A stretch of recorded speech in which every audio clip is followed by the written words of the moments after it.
was the final score in game one, and then 5-3 the final score here in game two. And Coach Cliff Godwin, I mean, these two games could not have been more different from each other here, but your boys find a way to come up with both of them here. It was a really great effort from pitch one at noon today to whatever this final pitch was here at about 7:30 to grab both wins this night. Yeah, I thought we did a really good job in game one. We played really good. We pitched well. I didn't think Gavin had his best stuff, but he was able to maneuver through it. I thought Saylor and Kimmel came in and did a good job. I thought we strung a ton of quality at bats together and played really good defense. Game two was much different, as you just mentioned, and Memphis is not bad. You know, they're competing. They're winning pitches at the plate. They're not a bad team.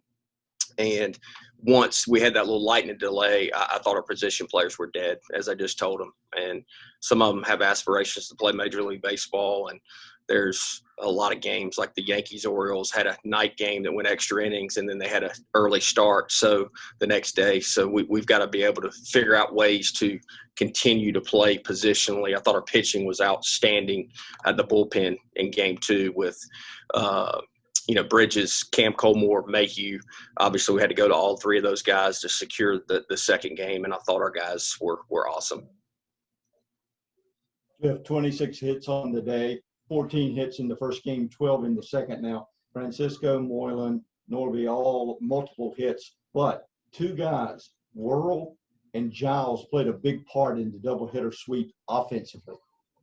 Bryson's been swinging the bat better. It's just a matter of time. He's a great player, and him and I have worked a lot, but it's really just an approach thing for him. He's as talented as anyone in the country. So when his mind's in the right place, then good things happen. Of course, he got a big swing off in the first game, right-handed, and then a big 3-run homer, left-handed force. So that's good to see. And Ryder, hit the ball the other way, which we want him to continue to do more because that's where his money is over there. It's not to the pool side. So got a little win going. Hey, we'll take it. We'll take it any way we can get it. It's got to, after the second game here, and there were some frustrating moments, no question, in game two, but to have to find a different way to win after game one today as well, and the pitching coming through, that bullpen coming through for you, so many big spots, big strikeouts to lead the tying run on the board for Memphis. They kept on knocking on the door here late in this game too. This team can win in so many different ways, and that came through across two games today.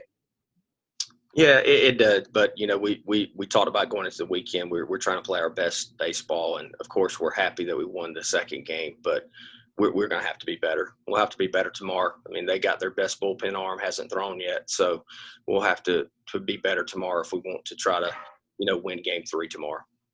Well, Coach, congratulations on a 6-0 start to conference play and grabbing both games here this afternoon. We'll be with you tomorrow. Thanks, Corey. Thanks, Coach O. Thank you. There's Cliff Godwin, head coach of the ECU. Okay. Questions for Coach Godwin now? Coach, in game two, they bring in, I think it's Matokes and one of their better guys. Did you kind of know it was going to be a tight bullpen game from there when they went to one of their guys? You obviously went to your guys.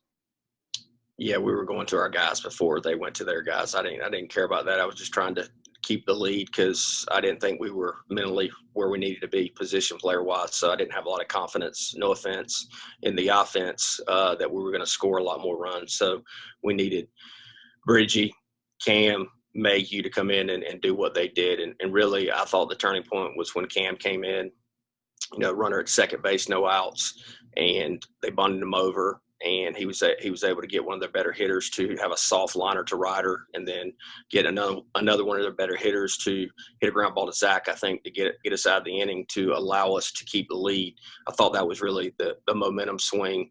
And, of course, he just went out there and kept pounding the strike zone, and we felt good about him going into the ninth, but we had Mayhew hot, and once one guy got on, and then Cam had done what he was supposed to do, and we just turned it over to Mayhew. Coach, this thing is getting serious, man. You got a seriously good season working, a seriously good day going today, and a seriously good streak on the line at the moment. What must it all feel like at the moment? I can see it on your face, but what must it all feel like just trying to keep things level as you head into the weekend here? Well, it's not easy. That's why I'm rubbing my head. It's stressful because to make 18 to 23-year-olds believe that anybody can beat you on any given day is really hard. And when you have won games, like Corey said, in all different ways, they just think, well, hey, if we only got a 2-run lead, our bullpen will, take care of it, and but we got to continue to add on offensively. And like I said, I'm happy we won, but we'll need to play better in Game 3 tomorrow. Coach, getting Hoover back today, what did that mean to this team? Man, I probably can't talk enough about it because I'll get emotional, but it just, the standing O from the crowd when he walked up to the plate was so special.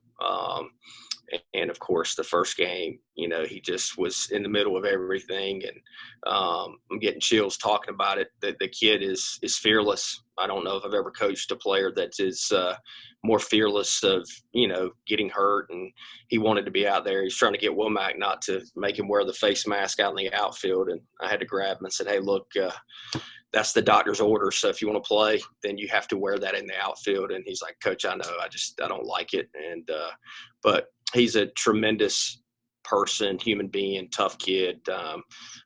Made sure that I called his mom before I put him in the starting lineup and said, hey, look, the doctor's cleared him, but I want to make sure mom's good. And she said, as long as Lane's good. Lane's been chopping at the bit all week, faced live pitching on Wednesday, took BP, took fly balls. But I'm sure he's tired after playing in both games.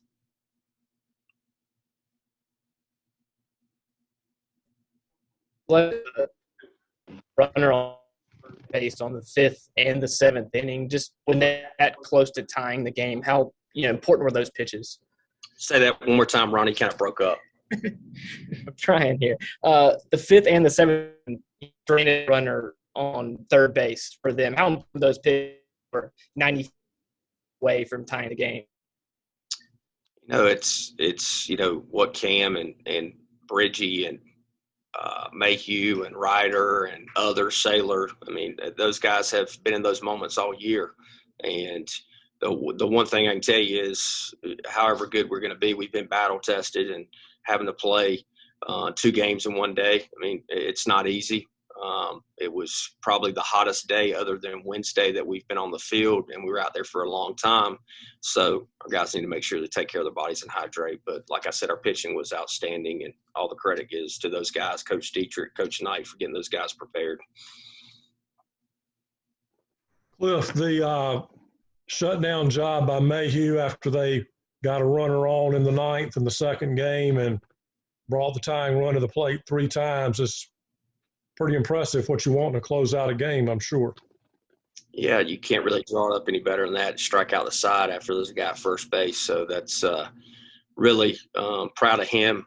I think he got to a 3-ball count, maybe a 3-1 count with one of those guys, or a 2-0 count, and was able to get back in there. But Mayhew's a competitor, always wants the ball in the crucial situations. I think he's probably better when it's tight than when maybe we have a 3 or 4 run lead. I don't know if his focus is as good as it is when it's, every pitch depends on us winning and losing. Okay, are there any other questions for Coach Godwin this evening? Coach, thank you very much. Congratulations. Talk to you tomorrow. All right.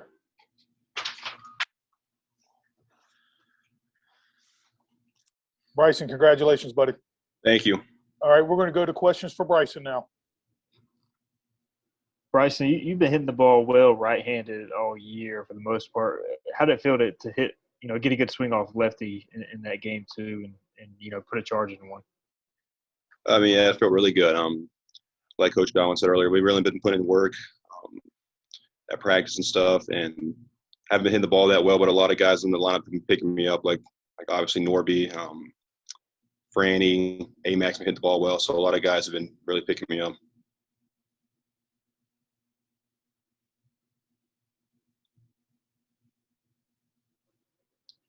Game 1 today, you guys really strung together a lot of quality at bats. Just what was working well that game specifically? I think we just had a good approach and we just stuck to it. And I think when you have an offensive like that, you really feed off each other. When you have a lot of good at bats together, you just keep it going.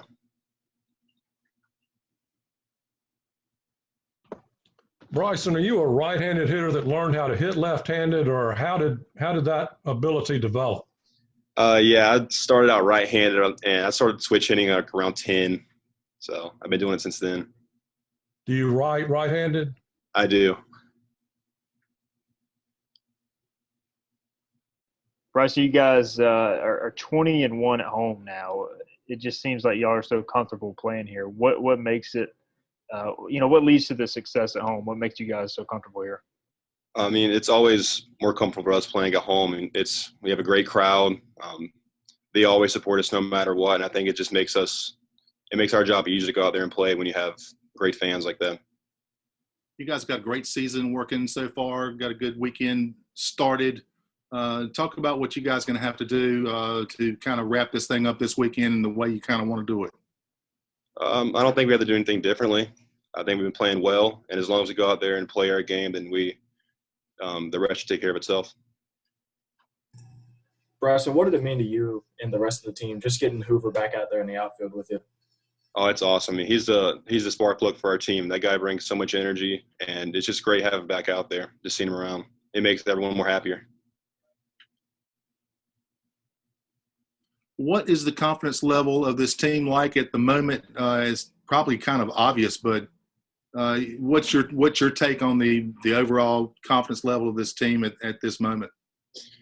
Obviously it's high right now. We've been playing well, but like I said earlier, I think we can't look back on our past success. We've got to keep going forward and attacking the games we have ahead of us. Okay, anything else for Bryson this evening? Okay, Bryson, thank you very much. Congratulations again.